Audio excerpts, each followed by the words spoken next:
This is something that I've mentioned in videos in the past, very fleetingly, and I honestly just really want to talk about it for a few minutes. Not going to be a long video, but I'm very, very tired of Activision's inability to actually optimize their own games and make them fit on the consoles that they promised them on. Now, if you are a game company and you release a game and it says, hey, this game is for the Xbox 360, that's it. It's just for the Xbox 360. Well, that game should run on the 360. That was always the understanding. Yes, some games ran worse than others. Yes, some were not optimized well and had frame rate lag or frame drop or screen tearing or any number of problems like that, but it ran. For the most part, it ran.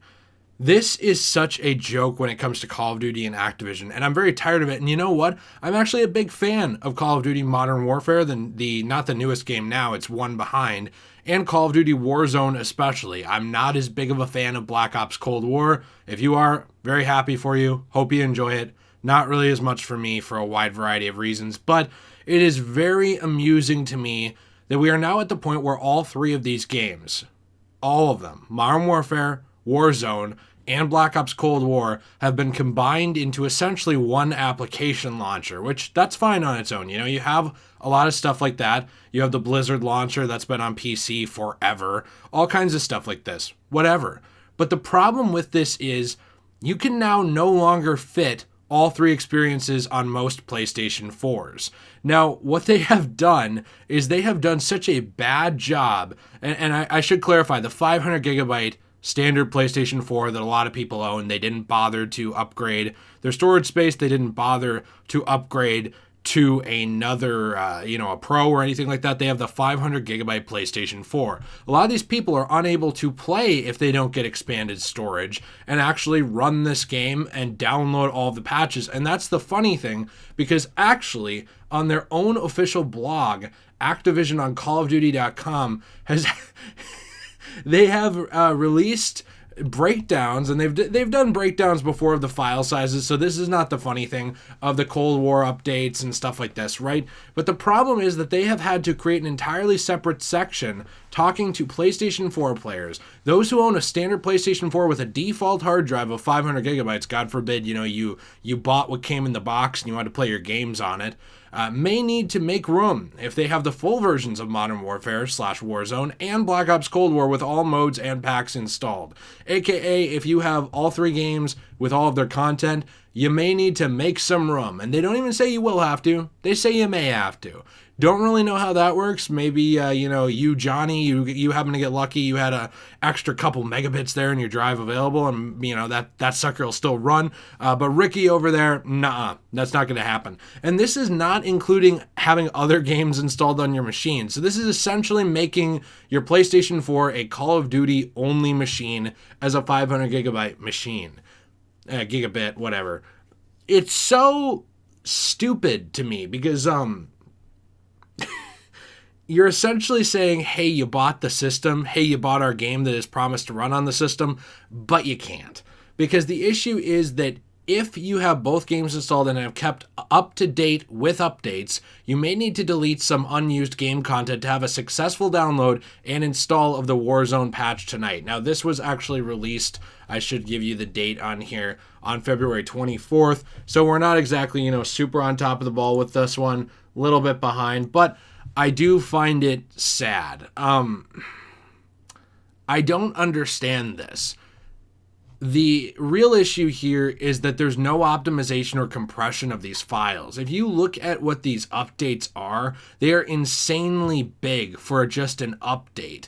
Post-launch, this late in these games' life cycles. Now, Black Ops Cold War, sure. Maybe I can buy you releasing 10 gigabyte. I know I always say these words wrong. I'm sorry, guys. Look, it's, just a thing I got, okay? Work with me here. They always have these updates that are like 10 gigabytes big. I can buy that maybe for Cold War, a newer game. Hey, this still has some issues that need to be ironed out. Totally, I get it.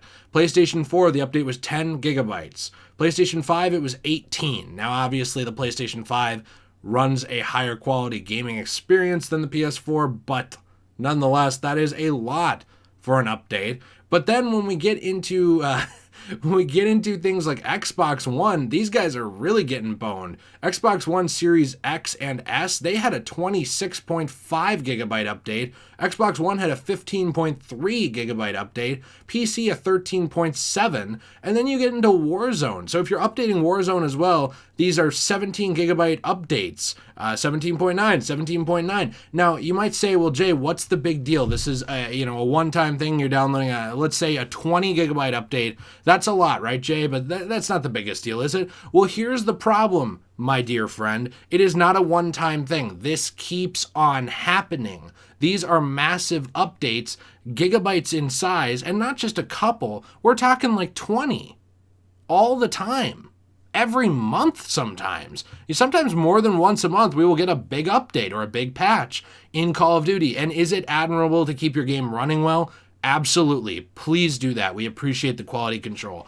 But I really don't understand this lack of innovation, I guess, in terms of actually compressing their own files, being able to fit these things on the game. Going back decades in gaming, decades. If we look back to even things like the Resident Evil 2 port on the N64, I believe it was Resident Evil 2. If it wasn't, it was Resident Evil 3. Pretty sure it was 2. I'll amend it if I was wrong. But when you go back to that, right, this game was not going to be able to run on the Nintendo 64 at all. And bear with me, these are much smaller file sizes, but they worked, and they shaved some stuff off here and there to not affect the quality and make it run well and fit it on that Nintendo 64 cartridge in order to actually give the gamer a good experience that they paid for, in order to give them the game that they were promised would work on that machine with that title on it. If we are expected with all these games to just update our space, our storage all the time, it's going to increase the cost of gaming a lot. Now, you might say it's not that much, a couple terabyte drive, $50, $60. Sure, that's not that much. That's a whole video game. That's a couple of video games that you're buying if they're on sale, maybe 3, on sale, just to get this expanded hard drive space in order to play something other than Call of Duty on your PlayStation 4 in 2021.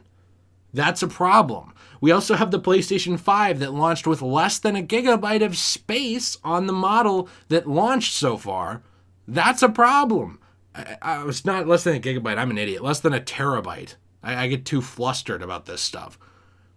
And games are getting bigger and bigger. We see this. We see this already. It's crazy to me. We're hitting the point here where we're approaching these games together being 500 gigabytes big. That's massive. And yes, if you don't play Black Ops Cold War, I suppose, or you don't play Modern Warfare and you want to delete one of those, yeah, that can shave off some space. If you don't want to play the Spec Ops mode or whatever in Modern Warfare, you can delete that. You can shave off some space. Cool.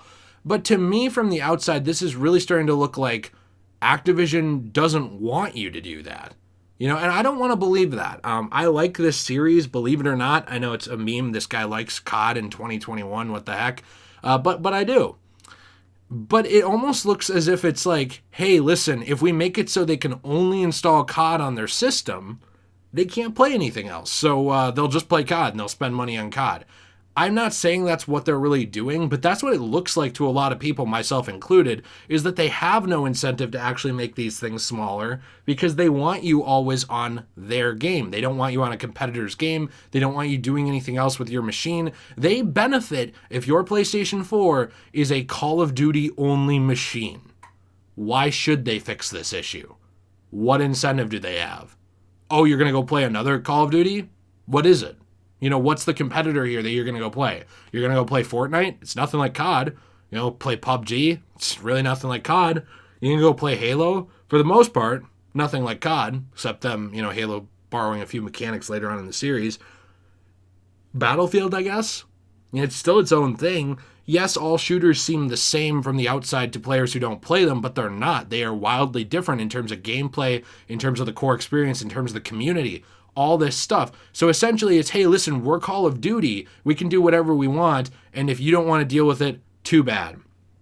I am personally very tired of this. I wish that gaming companies would have more of an incentive to actually help the consumer out with these things, to make their machine more than just a machine that plays one game. I was going to say a game machine, which wouldn't really make any sense, but there really isn't an incentive to do that at all. None. At the end of the day, they benefit from this bad practice, and I don't expect it to change.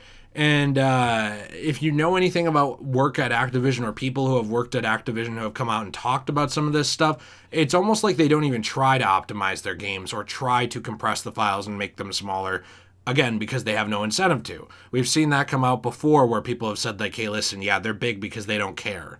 I don't really think that should be the case. I hope you don't either, but I'm interested to hear what you think in the comments down below. This video is not just about COD. This is also about storage in gaming as a whole. Do you think that it's fair to ask the consumer every generation now to essentially buy multiple hard drives, or at least one big extra hard drive for $50 to $90 in order to get the most out of their machine and play more than a couple games? Do you think that's a fair thing to ask? Do you think that's reasonable? Have you done that? Are you willing to?